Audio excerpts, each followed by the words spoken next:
Welcome to Samba Samba. Enjoy the video.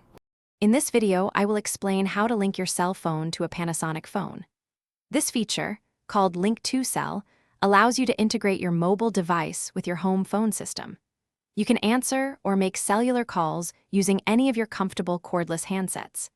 This is especially handy for improving call clarity in areas with weak cell reception, and many systems can connect with up to 2 or even 4 cell phones at once. To begin, make sure Bluetooth is enabled on your cell phone and set to discoverable. Next, grab a Panasonic handset and press the menu button. Scroll through the options to find Initial Settings or Bluetooth Settings, then select Add Cell Phone or Pairing. Your Panasonic phone will then search for your mobile device.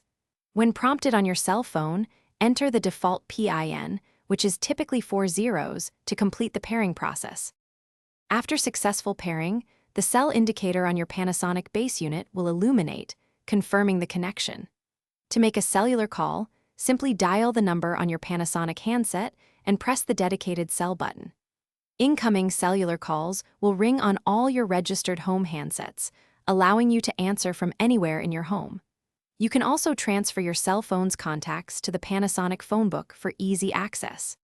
For the best performance, keep your cell phone within 20 to 30 feet of the Panasonic base unit. If you encounter connection issues, a simple solution is to unpair and then repair your cell phone. Also, ensure your cell phone isn't simultaneously connected to other Bluetooth devices like headsets, as this can interfere. Always consult your specific Panasonic model's operating manual for detailed instructions and advanced troubleshooting tips. Thanks for watching. Consider subscribing if we helped you.